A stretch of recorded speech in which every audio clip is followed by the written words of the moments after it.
Conference. Ito po'y tutumbukin po. Tutumbukin po ang inyong tema. Let go and grow. Nagpipray ako kay Lord, ano yung ituturo ko po sa temang ito? Pero sa pagpipray ko po kay Lord ay ito po yung ibinigay sa akin. Sapagkat ito pong istoryang ito ay napakatindi po ng kanilang pagsunod, pagtitiwala, at commitment sa Diyos. And I believe, kapag ito po ang naranasan ng bawat isang lingkod ng Diyos, even ang bawat isang believers in our generation, kahit po yung mga politiko, sasambahin, pararangalan nila ang Diyos nating pinaglilingkuran at sinasamba sa lugar na ito. Okay. Puntahan po natin yung Daniel chapter 3, beginning verse 1 up to verse 15. Ito po yung kwento. Pakinggan niyo pong mabuti. Si Haring Nabucodonosor ay nagpagawa ng rebultong ginto na 90 talampakan ang taas at may 9 na talampakan ang lapad. Ipinatayo niya ito sa kapatagan ng Dura, Babylonia. Pagkatapos ipinatawag niya ang mga pinuno ng mga Hudyo, ng mga rehiyon, mga pinuno ng mga hukbo, mga gobernador, ng mga lalawigan, mga tagapayo, mga ingat-yaman, mga hukom, mga maestrado, at iba pang mga pinuno ng kaharian para sa pagtatalaga ng nasabing rebulto. Nang nasa harap na sila ng rebulto, malakas na ipinahayag ng tagapagbalita. Iniuutos sa lahat ng tao mula sa lahat ng bansa at wika na lumuhod at sumamba sa rebultong ipinagawa ni Haring Nabucodonosor sa sandaling marinig ang tunog ng tambuli, plauta, lira, sitar, alpa at iba pang mga instrumento. Sino mang hindi sumunod sa utos na ito, iahagis agad sa naglalagablab na pugon. Verse 7. Nang marinig ng mga tao ang tunog ng mga instrumento, agad silang lumuhod at sumamba sa rebultong ginto.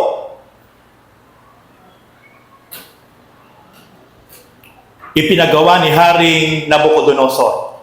Verse 8. Sinamantala ito ng ilang mga mamamayan ng Babylonia upang paratangan ang mga Hudyo.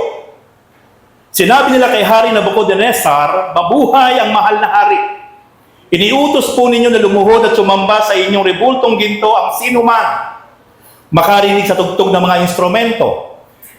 At sino mang hindi sumunod ay iahagi sa naglalagablab na pugon. Hindi po sumunod sa utos ninyo sina Shadrach, Meshach, and Abednego, ang mga Hudyong inilagay ninyo bilang mga tagapamahala sa Babylonia. Hindi po sila naglingkod sa inyong Diyos ni sumasamba sa ipinagawa ninyong rebultong ginto. Nagalit si Haring Nabucodonosor nang marinig ito. At ipinatawag niya ang 3 lalaki. Sinabi niya, Shadrach, Meshach, and Abednego, totoo bang hindi kayo naglilingkod sa aking mga Diyos ni sumasamba sa rebultong ginto na aking ipinagawa? Iniuutos ko sa inyong lumuhod kayo at sumamba sa ipinagawa kong rebulto sa sandaling marinig ninyo ang tunog ng mga instrumento. Kung hindi, ipahahagis ko kayo sa naglalagablab na pugon. Sa palagay ba ninyo'y may Diyos na makapagliligtas sa inyo mula sa aking kapangyarihan? Praise God. Okay. Sa hapong ito, mga kapatid, uumpisahan ko na po na himayin, pigain ang sustansya ng salita ng Diyos na ating po napakinggan. Handa na po ba kayo, mga kapatid? Amen! Huwag po kayong bibitaw, huwag po kayong magpapaabala, sapagkat Ang mensahe pong ito, once na ito po'y nakuha natin yung rema, tumimo sa ating isip at puso at ating ini-apply, may mangyayari sa buhay ng bawat isa po sa atin in this year 2025.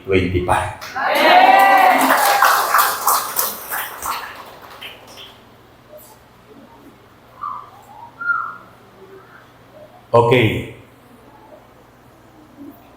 Si King Nebuchadnezzar during that time, siya po yung the most powerful king in the whole world.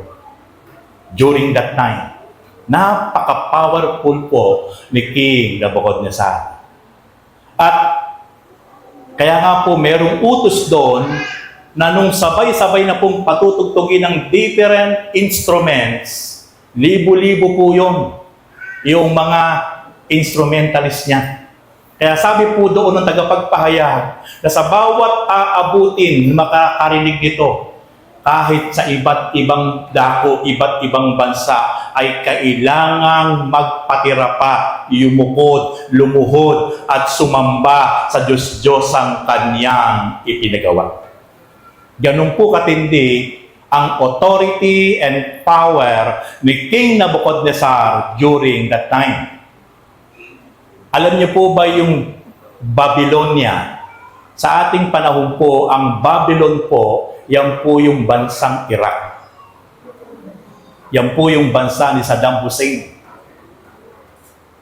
Diyan po ang eksaktong lugar ng Babylon, ang bansang Iraq.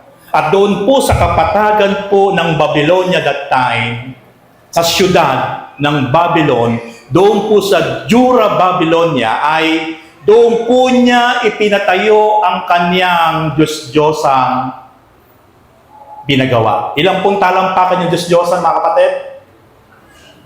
Ilan po? 90. Para po ma-imagine po ninyo kung gaano kataas yun, kung alam niyo po yung tubo ng poso, ang isa pong tubo ng poso ay ilang talampakan po yun? 20 feet po yun, yung tubo ng poso.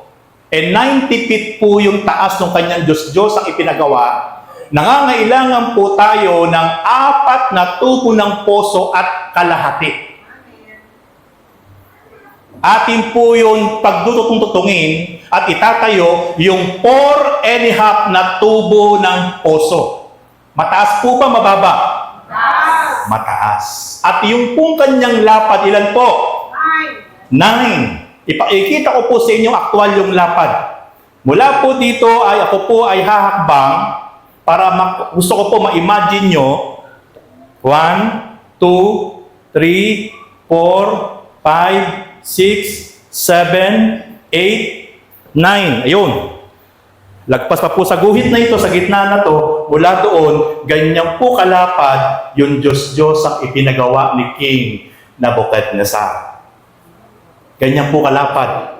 Para po ma-imagine nyo yung akin pong itinuturo. At yung pong kanyang taas ay 4.5 tubo ating pong pagdudugtong-dugtungin. Napakataas po. At yun po ay kanyang nilagyan ng ginto. Kinalukkupan ng ginto. At nung mayari po yun, ipinatawag po niya ang mga cabinet members po niya.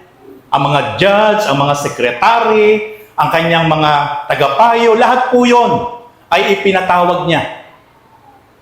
At nung nandun na po lahat, yung kanyang mga cabinet secretary that time, at ito po'y ipinag-anyaya sa libo-libong mga mamamayan ng Babylon, ay kanya na pong i-dedicate, kanila na pong ihahandog, bibigyan ng pasinaya ang Diyos-Diyosang ito. At sa kanya pong tagapagbalita ay malakas pong ipinahayag, ipinakalat po ang balita sa buong Babylon hanggang sa labas ng Babylonia, na kapag narinig na po ang libo-libong uri ng mga instrumento, plauta, lira, kapag narinig na Kasi po uugong po itong mga instrumento sapagkat ito po ay libo-libo ang kanyang mga instrumentalists. Maririnig po ito sa lahat ng dako ng Babylon hanggang sa labas ng Babylonia. Sa lakas, nalilikhain po ng libo-libong klaseng instrumento. At ang utos po, kailangang sumamba, magpatira pa, yumukod ang bawat isa. At ang parusa, kapag hindi po sumunod sa utos ni King Nebuchadnezzar, death penalty. Itatapon sa naglalagablab na pugon. Okay. Nung ito po ay hipa na, patugtugin na po ang napakaraming uri ng instrumento sabay-sabay. Maaaring hindi pa po nagsisimula, nagyuyukura na lahat ang mga tao. Sapagkat sa takot na sila ay mapabilang na maiihaw sa naglalagablab na pugon. Pero alam niyo ba mga kapatid, sa napakaraming bilang ng mga tao na naroon, merong 3 na mananampalataya.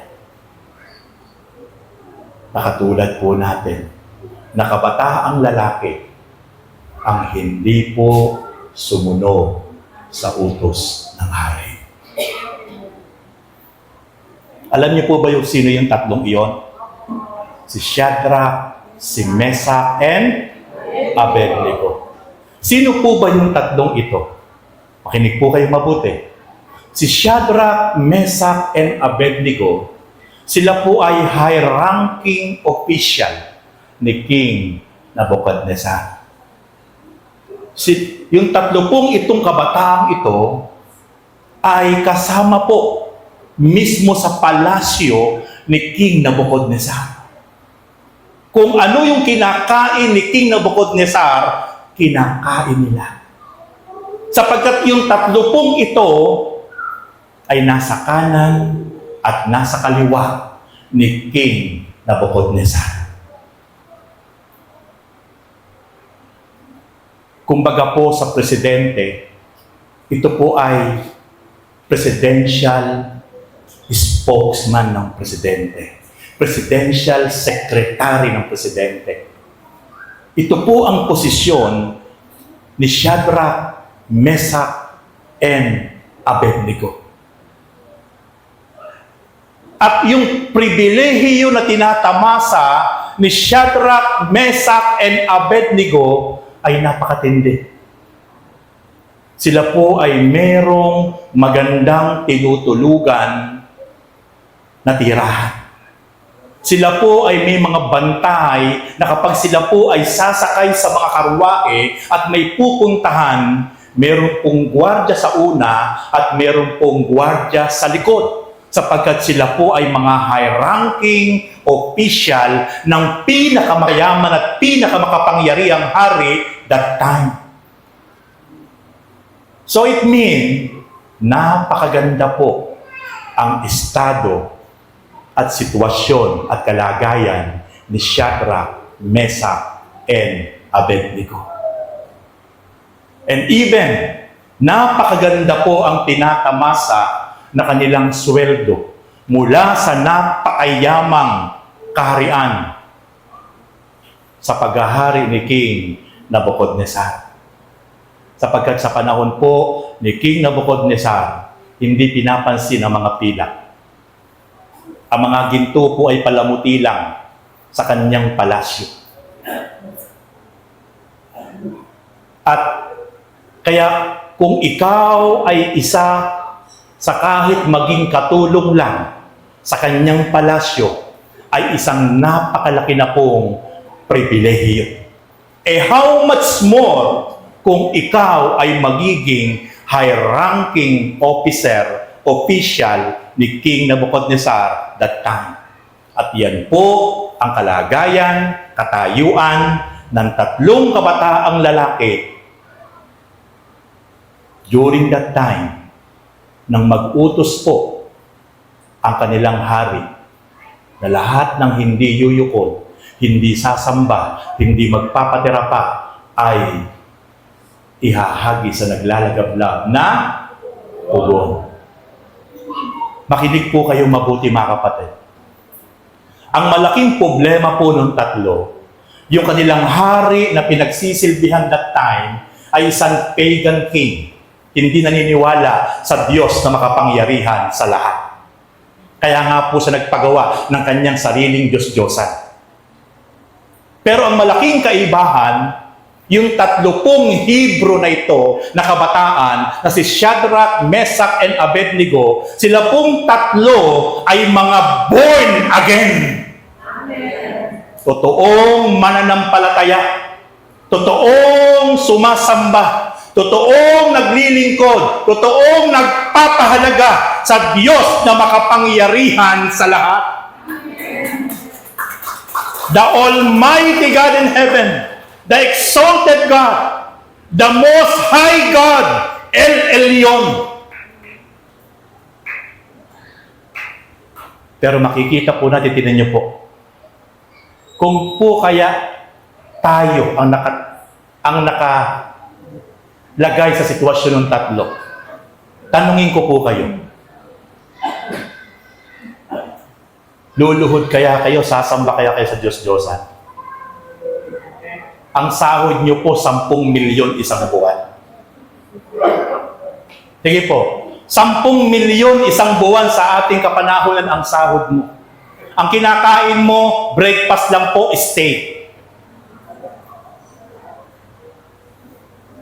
Ang sasakyan mong service, Ferrari, Mercedes, dahil makapangyarihan at napakayaman ang iyong haring pinaglilingkuran that time.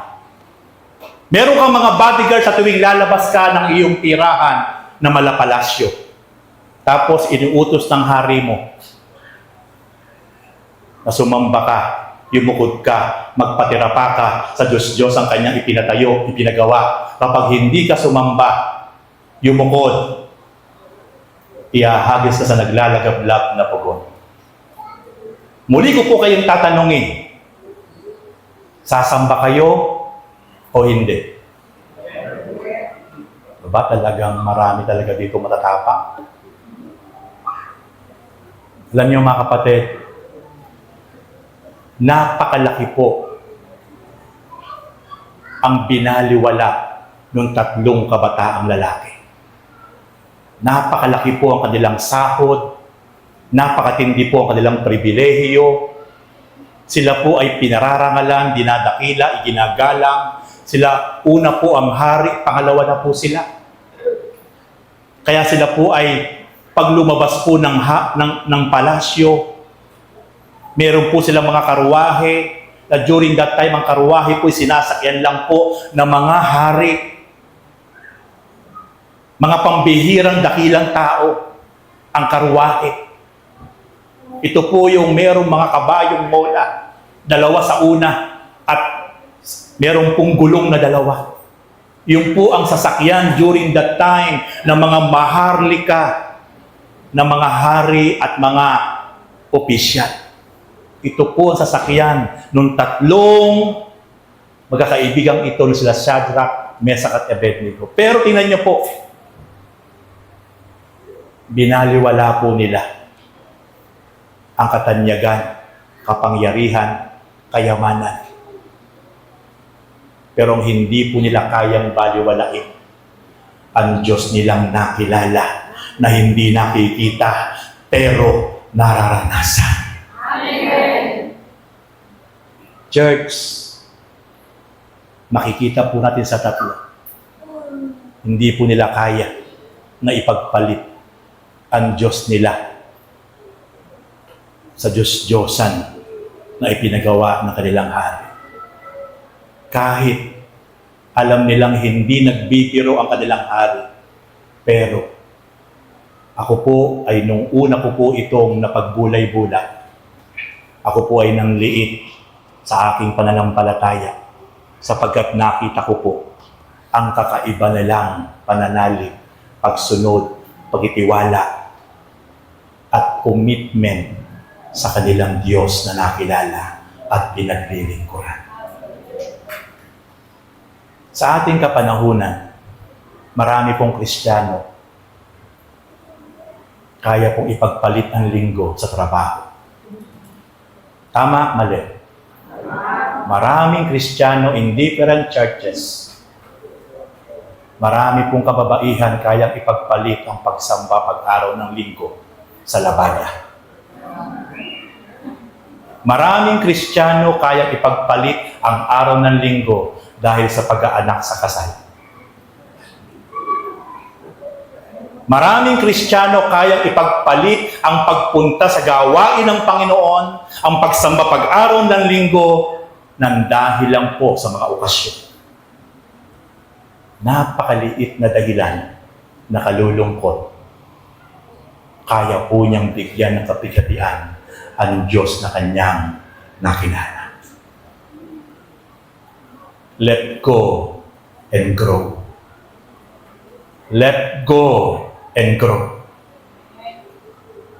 I believe, pagkatapos ko pong magturo sa oras na ito, makikita po natin ang napakatinding prinsipyo ng tatlong magkakaibigan na dapat po ay maging prinsipyo din po nating lahat. Amen.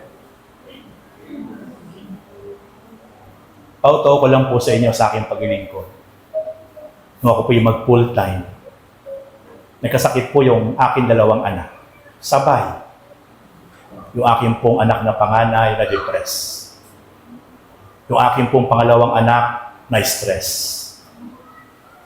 Sapagkat maaari na dahil na rin po sa sitwasyon namin buhay. Sapagkat nung ako po yung mag-full time, talagang nawala po lahat. Yung marangyang buhay po namin, yung naibibigay ko po sa kanila, nabigla sila. Maaaring yung hindi na sila kumikibo, nag-intindi rin sila. Sapagkat nung ako'y mag-full time, 1,000, 1 linggo ang aking allowance. 3 po ang anak. Doon ko pa po kukunin yung gasolina po nung aking motor na panghayo at panggawain. Dumating po sa time na hindi kami makapagluto, wala pong gasol. Hindi po makapagpakulo ng tubig, wala pong gasol. Hindi makabili po nung during that time yung Nescafé nakasasay na stick na ganon, 2 piso lang, hindi kami makabili. Kasi nga po, hindi alam nung aking po mga pinangungunahan sa church na talagang yung 1,000 isang linggo ay hindi po talaga kakasya. Pero hindi po yun naging dahilan para sisihin ko't sumbatan ng Diyos sapagkat patuloy po kong tumayo sa pananampalataya sapagkat sinasabi ko po lagi, hindi pa tapos ang Diyos sa buhay ko.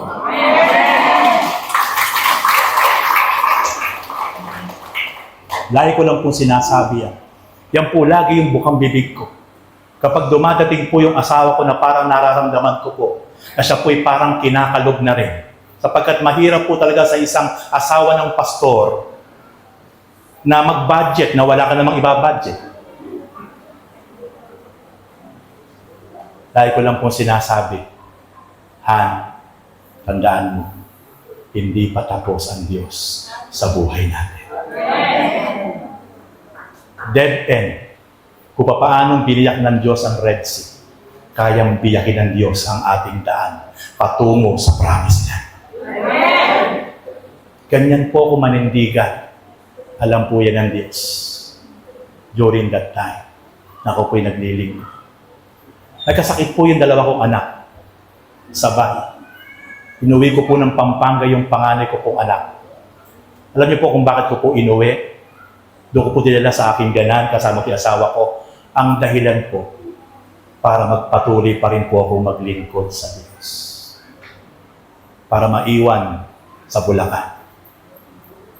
Nang inuwi ko po ang aking anak sa Pampanga, siya po ay na-depress.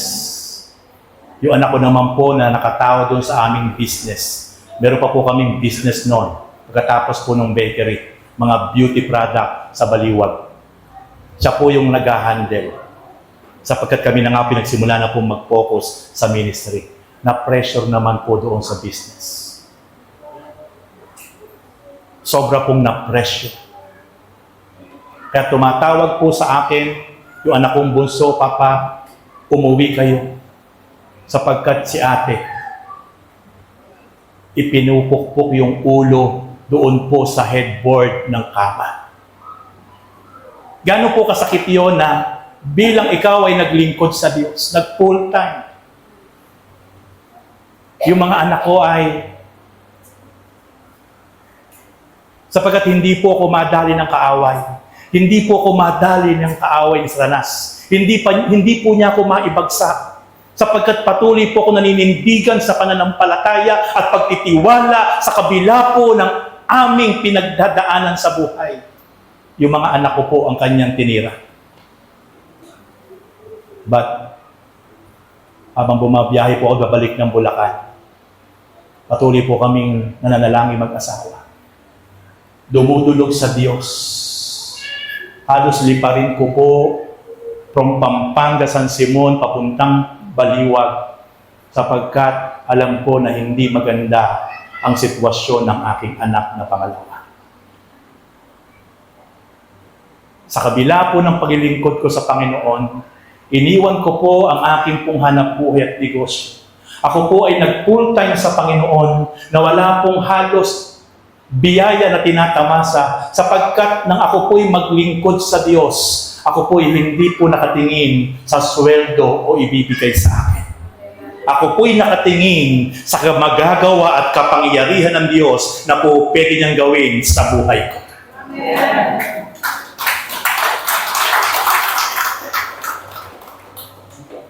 Pinagtawanan, kinutiya, pinagchismisan, sapagkat dating ang ganda ng buhay, pero dumating sa point na kinaglilingkod, naranasan ko pong pagchismisan, husgahan, sapagkat sa sitwasyon ng buhay ko. Pero patuloy ko po na pinaglingkuran ng tapat ang Diyos. Hindi po ako sumuko. Hindi po ako tumigil. Sa panahon po ng wilderness, sa aking paglilingkod, ang lagi ko pong sinasambit. Pagkatapos ng wilderness na ito, matatapakan ko ang promise land. Kaya mga kapatid, ang tunay po na naggugo papunta sa kalooban ng Diyos ay may kaakibat na napakalalim na tapat na pagsunod sa kalooban ng Diyos. At matapos po tayong sumunod ng malalim sa kalooban ng Diyos, dito mararanasan ang tunay na kalaguan sa iyong pananampalataya. At kapag ikaw at ako ay malago na, itetest ka ng Diyos kung handa mo nang mag-commit sa ating Panginoon. Ang tunay na kahulugan ng isang Kristiyano at lingkod ng Diyos sa malago ay handa mo nang i-commit ang buhay mo na wala ka nang tinitira. Lahat ibinibigay mo na sapagkat ikaw ay totoo na nagkukumit sa Panginoon. At dito ko po nakita sa tatlong ito ang kakaibang pagsunod na napakalalim at paglago ng kanilang relasyon sa Panginoon. Unang-una, the amazing obedience. Ang nakamamanghang pagsunod ng tatlo.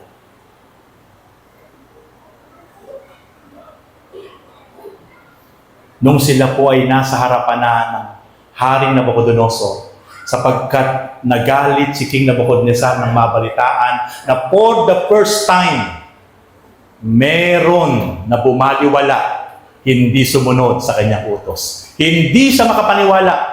At ang masakit, Yung tatlong kauna-unahan na lalaking ito na sumuway sa kanyang utos ay kanyang high-ranking official.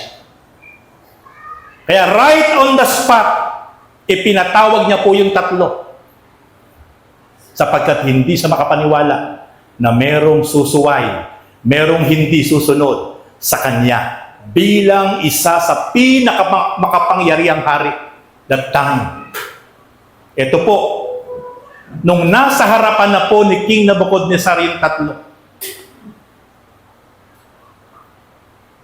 At sabi nga po ni King Nabucodonosor, binigyan pa po sila ng second chance.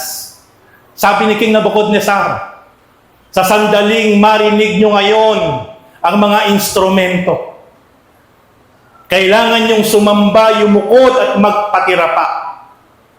At kung hindi kayo yuyukod at susunod sa akin, ipahahagis ko kayo sa naglalagablab na pugon. Tingnan ko lang kung merong Diyos o yung Diyos ninyo ay kaya kayong iligtas sa kamay ng aking kapangyarihan. Yung tatlo po, kaharap ng haring Nabucodonosor. Ang ganda ng sahod, ang ganda ng pribilehiyo, ang sarap ng kinakain, ang gaganda ng mga sakyan, ang gaganda ng mga damit. Pero tingnan niyo po kung paano tumayo yung tatlo at nanindigan. Sabi po doon sa Daniel chapter 3 verse 16 to 17a, ito po yung sagot ng tatlo.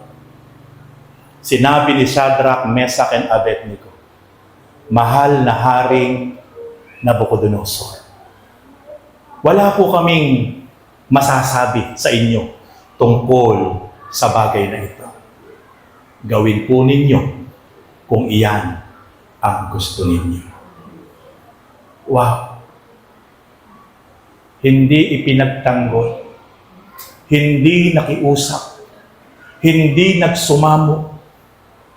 With high honor, with high respect sa kanilang hari. Mahal na hari, hindi po namin tinututulan ang gusto ninyong gawin. Kung iyan po ang gusto ninyong gawin, dahil kami po ay sumuway, gawin niyo po.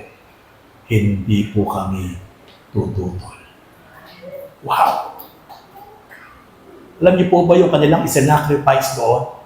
Pwede naman po doon may second chance Pwede po sila talagang mag-usap-usap. Sige, yumuko na tayo. Wala namang mawawala. Siguro mauunawaan tayo ng ating Diyos. Kasi pag hindi tayo yumukod, pag hindi tayo sumunod, pag hindi tayo nagpatira pa, mawawala lahat ng pribilehiyo. Mawawala yung magandang buhay natin. Mawawala yung magandang income natin. Mawawala yung magandang tirahan natin. Mawawala yung ating magagandang sasakyan.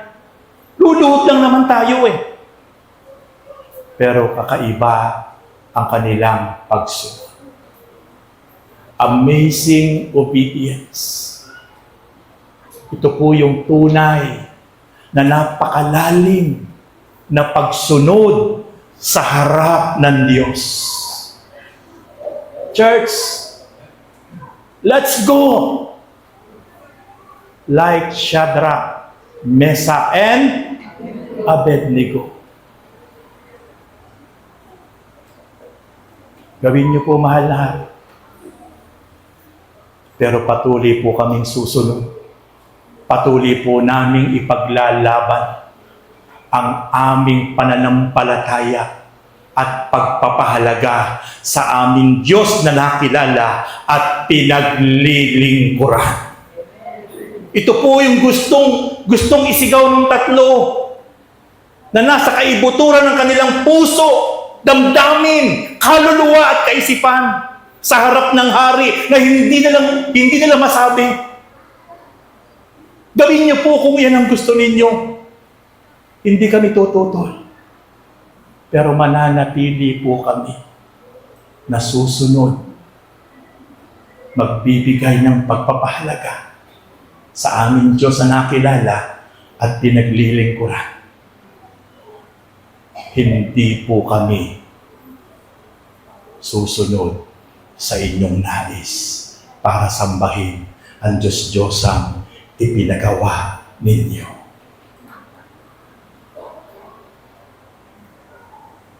Hello? Meron pa po bang absent kapag meron tayong gawain? Meron po bang magdadahilan kapag tayo'y tinatawag ng Panginoon para sumunod sa Kanyang kalooban? Ito pong tatlong ito, handang bitawan ang lahat, position, treasure, pero hindi po naging dahilan para hindi manatiling sumunod ng buong katapatan sa Diyos. Wow! Praise God! Amazing obedience. Second point,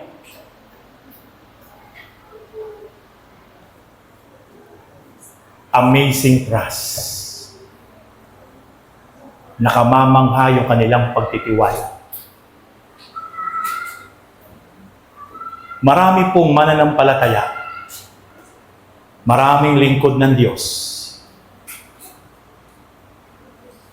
Kapag dumadanas ng problema, pagsubok, challenge sa buhay, bumabagsak po ang pagtitiwala sa Diyos. Humihinto, naglelelo, nagpapahinga, sapagkat nag-collapse ang kanyang pananampalataya at pagtitiwala sa kanyang Panginoon. Church,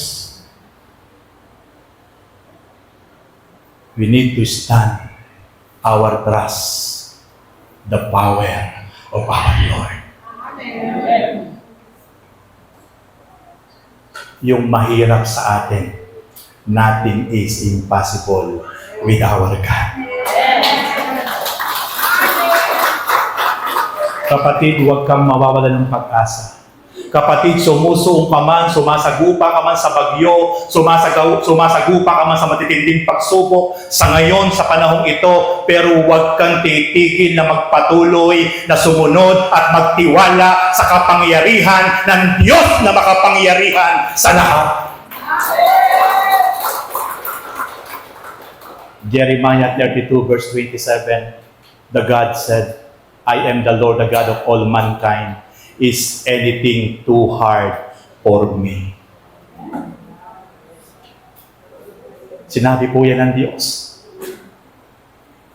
Jeremiah 32 verse 27. Ako ang lumikha sa lahat ng nilalang sa ibabaw ng mundo. Sa ilalim ng langit, sa ilalim ng dagat.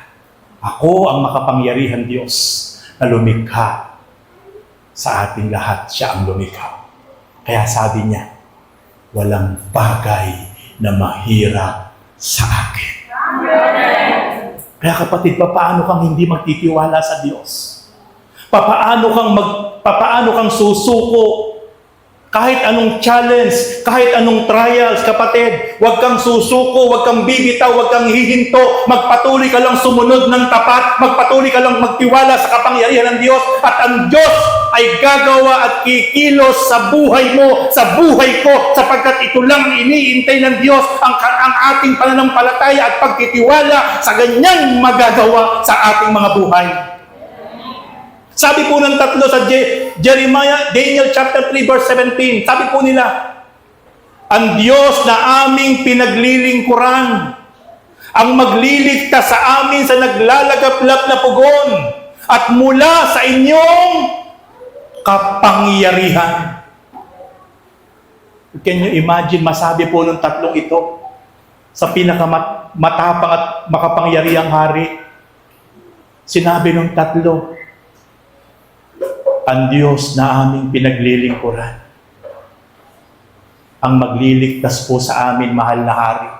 Sa pugon na yan na naglalagablab na kung saan iahagis niyo po kami. Tanggap po namin sapagkat kami sumuway. Pero ito lang po ang sasabihin po namin.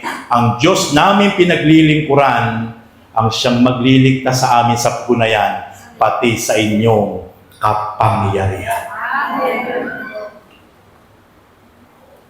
Mga mahal ko pong kapatid, ito lang po lagi ang ating idideklara. Because we believe the power of declaration.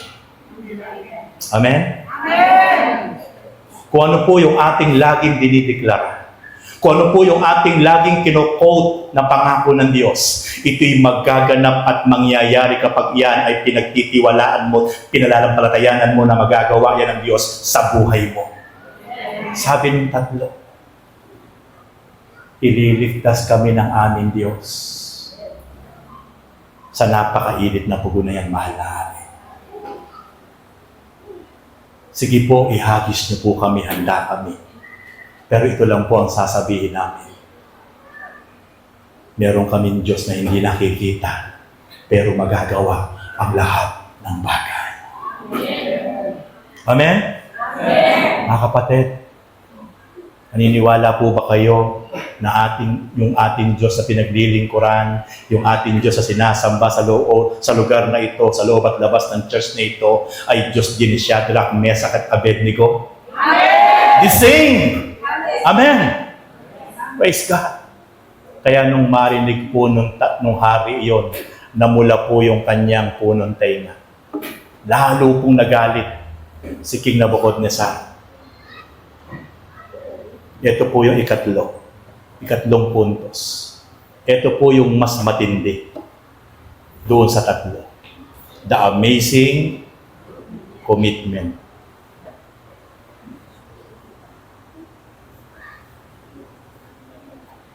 Merong pong kwento, kalabaw at baboy, magkatabi sa kulungan.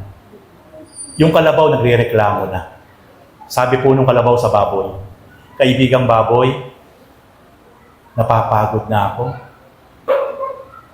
Araw-araw, nag-aararo ako, pagod na pagod ako. Pagkatapos, kukuhanan pa ako ng gatas ng amo ko. Nakakapagod na. Parang gusto ko nang sumuko. Hirap na ako, pero ayaw pa akong pagpahingahin ng aking amo. Pagkatapos ng maghapong pag-aararo, umagang-umaga pa lang gagatasan na ako. Kasi po babae yung kalabaw. Sabi po nung baboy, alam mo kalabaw, papalad ka nga eh. Kasi pagod at gatas lang yung iyong commitment. Sabi nung kalabaw, bakit? Ano ba ang commitment mo? Alam mo ba ako? Aalagaan lang ako ng 3 buwan, 4 na buwan. Pagkatapos, alam mo kaibigan kalabaw, pork chop na ako. Sabi nung kalabaw, oo nga, mapalad nga pala ako. Kasi ikaw nga pala, 3 buwan, 4 na buwan lang, papatayin na.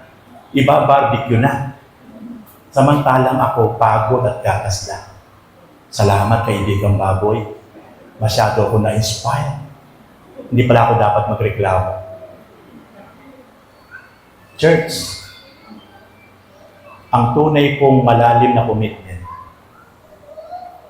yung handa po natin ibigay yung ating buhay para sa Lord. Naalala ko po yung sinabi ni Paul, Philippians chapter 1 verse 21. For to me, to live is Christ and to die is gain. Sabi ni Pablo, ang mabuhay kay Kristo, ang mamatay ay pakinabang. Grabe. Naintindihan din ni Pablo ang napakalalim na commitment para sa Lord. At actually po si Paul, pinugutan po ng ulo. Sa Book of Timothy chapter 4, sabi nga niya, ako'y iaalay na. Dumating na ang oras ng pagpanaw ko sa daigdig na ito. Nanatili akong tapat sa pananampalataya. tinapos ko ang dapat kong takbuhin. Before he died, it is finished yung mission niya sa harap ng Panginoon. Yun po ang matinding commitment na ginawa ni Pablo. Kalabitin niyo nga po yung inyong katabi. Sabihin niyo po, kapatid, tapos na ba yung commitment mo kay Lord?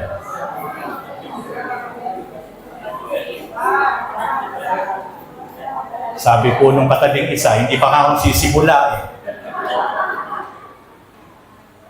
Church, ito po ang matinding commitment. Tignan niyo po yung tatlo. Sa Daniel chapter 3 verse 18, pakinggan niyo mabuti. Kung hindi man niya kami iligtas, hindi pa rin kami maglilingkod sa inyong Diyos. Ni sasamba sa rebultong ginto na ipinagawa ninyo. Grabe. Nagtitiwala sila na sila ililigtas ng Diyos. Pero doon po sa Daniel chapter 3 verse 18, sabi nila sa hari, pero kung hindi man kami iligtas ng aming Diyos, maging barbecue man kami sa pugon na yan, mamatay man kami sa pugon na yan, pero Hari Nabucodonosor, hindi pa rin kami tatalikod. Hindi pa rin kami sasamba sa Diyos-Diyosang ipinagawa ninyo. Ito ang tunay na lumalago. This is the deepest meaning about spiritual growth. Amen. Tapusin man natin ang theologian, magpakalago tayo, magpakalalit tayo, pero tatapatin ko po kayo. Ito pong sinasabi ko po sa inyo, ang tunay na malalim na kahulugan ng isang malalim na mananampalataya. Na kahit hindi pinagpapala, kahit hindi iniingatan ng Diyos, kahit negatibo ang nangyayari sa kanyang buhay, kahit puro paghatol, pagsumbat ang kanyang naririnig.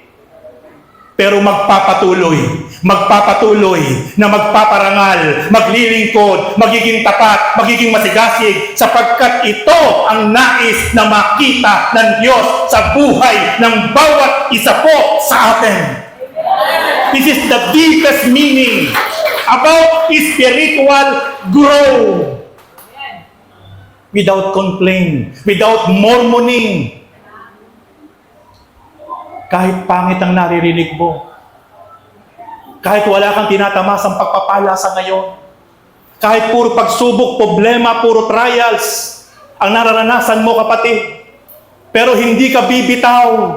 Patuloy mong itataas ang Panginoon sa buhay mo. Patuloy mo siyang pararangalan. Patuloy mo siyang sasambahin. Patuloy mo siyang paglilingkuran. Patuloy mo siyang itataas sa buhay mo. Patuloy kang magpapasalamat sapagkat ito ang tunay na malagong Kristiyano, malagong lingkod ng Diyos sa harap ng Panginoon. Hallelujah!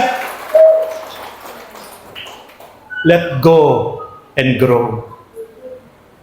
Alam ko pong titimo itong mensaheng ito sa inyong lahat, sa inyong ika-12 anniversary. Sa mga panahon na parang gusto niyo na pong sumuko, sa mga panahon na parang gusto niyo na pong mag-quit, sa mga panahon na gusto niyo na pong magtanong sa Diyos, lagi niyo lang pong alalahanin ang katapatan, ang pagtitiwala, ang commitment ng tatlong magkakaibigan in the book of Daniel chapter 3, beginning verse 1 up to following verses. Everybody stand now. Praise God. Hallelujah. Oh, glory. Hallelujah, Lord. Praise in the name of the Lord. Hallelujah. Oh, hallelujah. Hallelujah.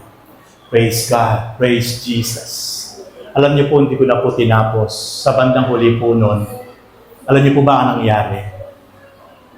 Nung sila po'y inihagis, pinailit pa po ng seven times ang pugon sa galit po ni King Nabucodonosor.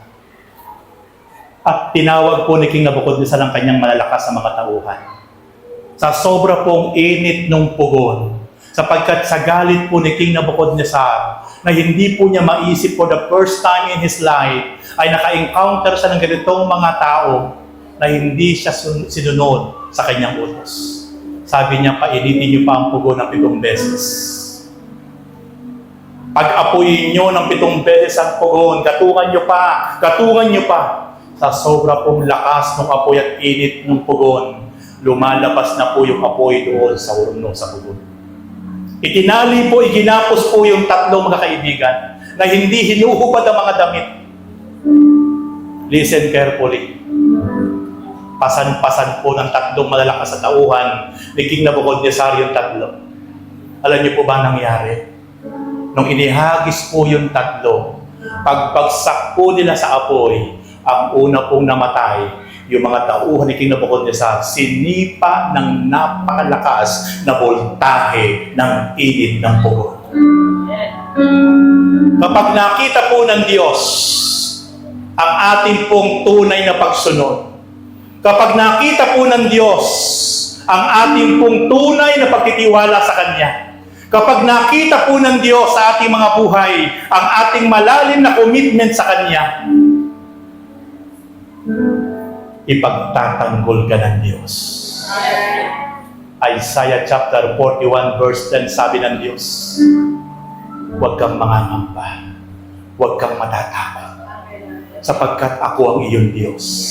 Iingatan kita, sasamahan kita, ililigtas kita, sapagkat ako ang iyong Diyos. Mga kapatid,